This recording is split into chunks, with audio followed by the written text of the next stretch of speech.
Okay, Rico Sorda. I suppose first question, why the interview? Well, I thought it'd be good to be interviewed because, well, I've always blogged under my name, Rico Sorda Blogspot, and I thought, well, it'd be good to put a face to the name and to the blog, and really just to show people that you shouldn't really show fear when you're blogging, or if you want to just expose the truth, you shouldn't show fear. So why do you think people are fearful? What, through your experiences? I would say fear probably becomes in Jersey because it's a small community and everybody knows everybody, and just through work and that sort of thing, really. That's where I think the fear comes from, because we are a small community. People are scared to speak out because everybody knows everybody, and sometimes it's that old cliche, or just keep your head down and don't worry about it. Let other people worry about it. But you have in the past received hate mail. I'd say, yeah, especially since I've been blogging, I've received hate mail, threats to my job. In the early days was racial abuse, and pretty much along those lines. But I think from the very outset, when I started blogging, I was quite positive in my own frame of mind, but I wasn't going to let anything affect me, and that is why I blogged under my name, because I just thought, well, if I'm going to put something out into the public domain, I believe in what I'm saying, and I'm going to put my name to it.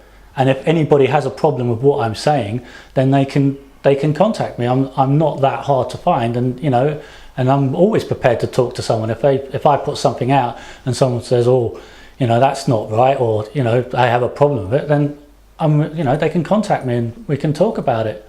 But I'd say I'm pretty careful on what I do. Like I always say, research, do the research and let the facts speak for themselves. So you've been blogging a year.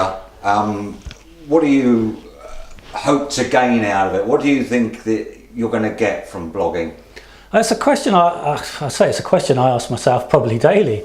Like, what am I going to get out of it, because of the hard work that goes into it? It's a lot of hard work, but I have to say, I have to go back to the beginning, because for me, it was all about May the 9th, 2008, when the bailiff did his now infamous Liberation Day speech.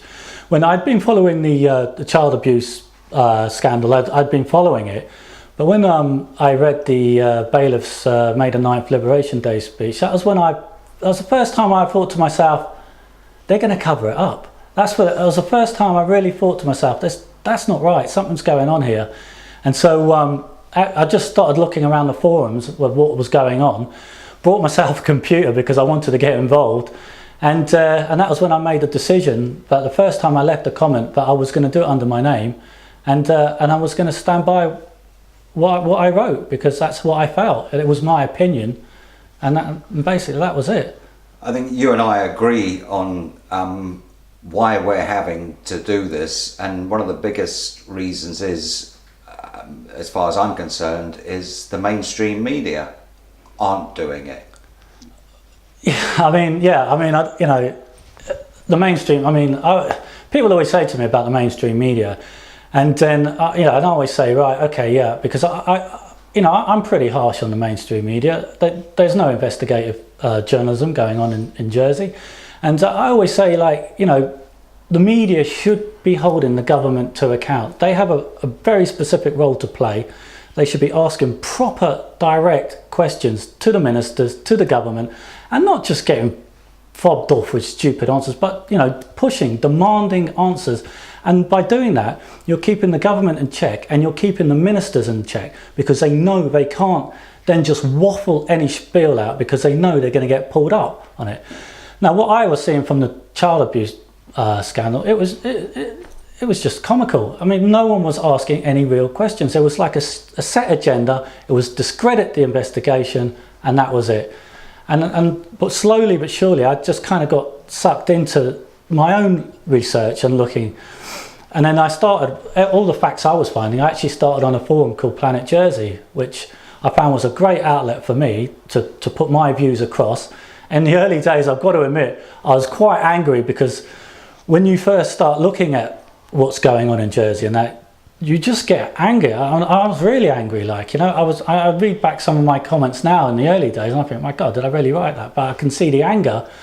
So I just thought to myself, after a while I'd done it on Planet Jersey, I thought, right, okay, now it's time to have my own blog spot where I can do my research, ask the questions, put them to the ministers involved, like especially Home Affairs, and start looking for some answers.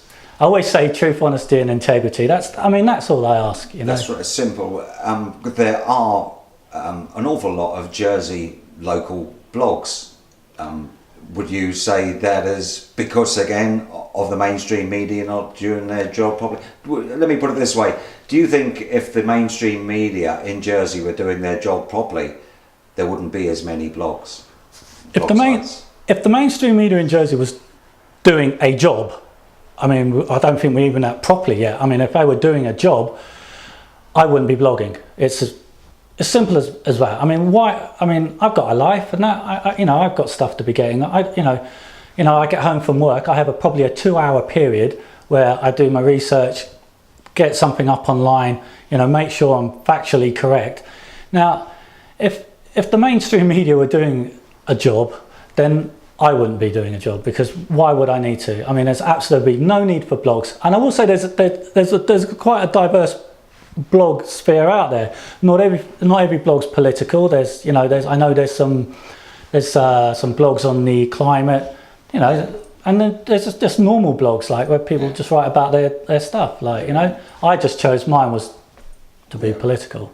And do you think your blog site has been a success after a year? Have you had a lot of interest? Well, when I first wrote my first blog, I would have been quite happy if, like, say 20 people, 30 people had read it, clicked on. And at the end of my first year of blogging, I've just been outstanding. I've just been shocked. I can't believe how many people have clicked on. You're more than happy with the response you've had? More than happy. But for me, you know, it's numbers, isn't it? You know, okay, you know, for me, it's about getting what I believe to be the truth out there. You know, you know, you want people to read it, of course, otherwise why do it? But it's not, you know, it's not the major thing to have like thousands and thousands of people reading my blog. It's just to get the facts out there, and it's there for if people do want to read it. I think it's taken a lot of courage for you to do everything under your own name, considering the threats and everything you've had, and to do this interview. Do you hope by doing this interview and keeping your blog going, you'll inspire others to break through that fear factor that I believe our government rules by? Yeah, I mean, that's quite a difficult one, because we're all different.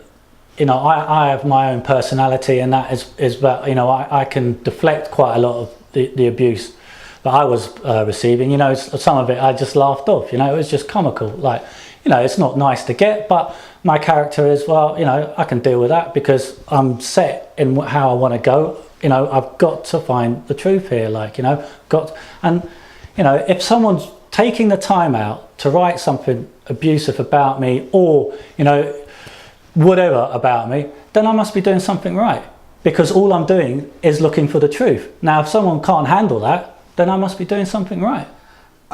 Just finally, do you think the truth will come out? I believe the truth is already out. It's there if you want to read it, research it.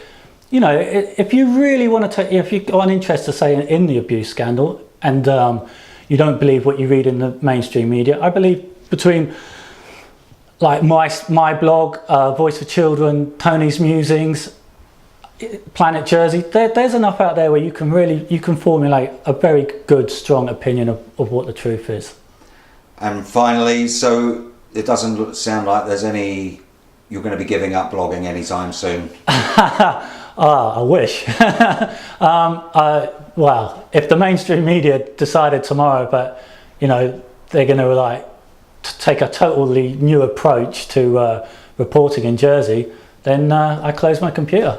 It's, you know, it's as simple as that. Although I'll be honest, it looks like I'll be blogging for many years to come, which is a scary thought. But you know, you've got to do it. You know, it's like, you know, you've got to do it. It's become a part of me now. where I do remember that I remember the time when I was walking around Jersey, ignorance is bliss. I was not political. I wouldn't be able to tell you what a constable was. I didn't know anything about the states of Jersey. I never voted. I was Mr. Apathy. Why did I care? You I and me didn't care. both, Rico. You and me both. You know, I did not care, but it was a child abuse scandal. When that broke, I started reading it. The more I started getting into it, I just thought there's something not right here. You know, it's your feeling, there's something not right. The May the 9th Liberation Day speech, I thought, got to start investigating this. That was your turning point. Big turning point.